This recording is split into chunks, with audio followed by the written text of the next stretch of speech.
Good evening, and welcome to World in 5, your trusted source for comprehensive coverage of today's most pressing events, delivered with accuracy, integrity, and insight. Buying a vape in Australia has become significantly more challenging with the implementation of some of the world's strictest anti-vaping laws, restricting the sale of nicotine vapes to pharmacies only. We have Shelby reporting on this. Users must present a doctor's prescription to purchase vapes from a pharmacist, and the available flavors are limited to mint, menthol, and tobacco. While dozens of countries have banned disposable vapes, Australia has taken a more comprehensive approach by prohibiting vape sales in shops, service stations, and other small retailers. The government has lauded these regulations as world-leading. Australian authorities believe these measures will eliminate the appealing branding and flavors that were designed to entice children into nicotine addiction.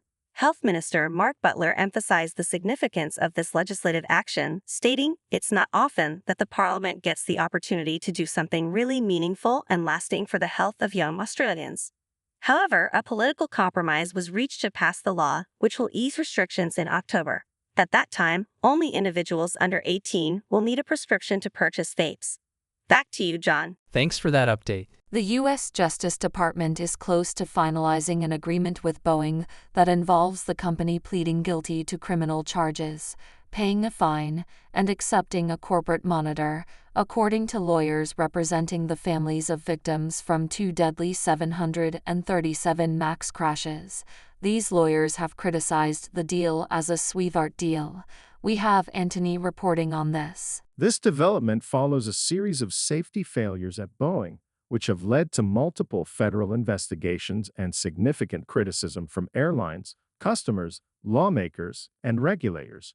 Criminal charges against a corporation as prominent as Boeing are uncommon and would be a severe blow to the company's already fragile financial state and tarnished reputation. The families of the victims are outraged at the prospect of Boeing avoiding a trial, accusing the government of allowing the company to escape full accountability for the deaths of their loved ones. Robert Clifford, the lead counsel in the civil litigation against Boeing, expressed the family's dissatisfaction in a statement. "I can tell you that the families are very unhappy and angered with DOJ's decisions and proposal.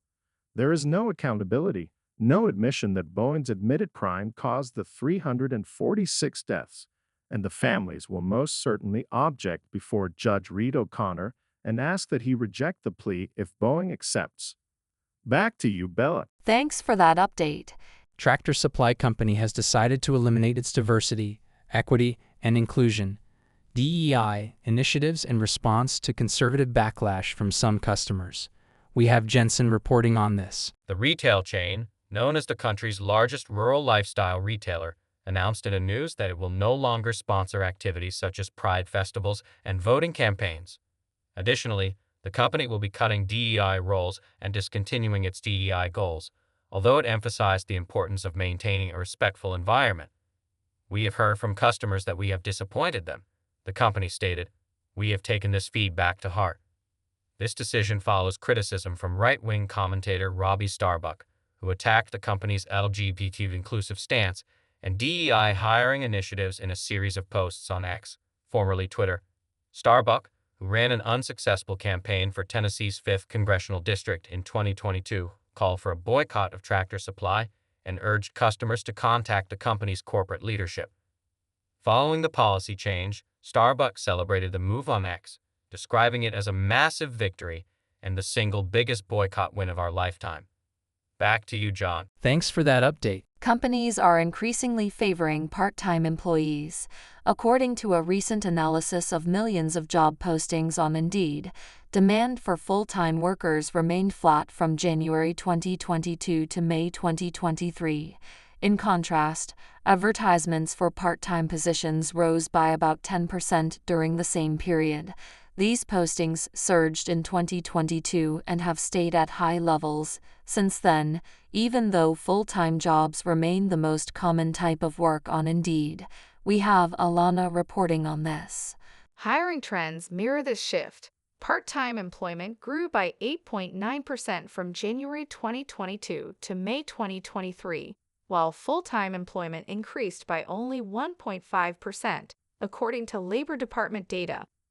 This trend could indicate a significant change in the labor market, a crucial area the Federal Reserve is monitoring as it considers the timing of the first interest rate cut after raising borrowing costs to a 23-year high to combat inflation. San Francisco Fed President Mary Daly discussed these job market changes and potential future developments at an event hosted by the Commonwealth Club World Affairs of California last week. Back to you, Bella. Thanks for that update. Thanks for tuning in to World in 5 for your daily dose of news and updates. Don't forget to hit that subscribe button and turn on notifications so you never miss out on breaking stories and insightful analysis.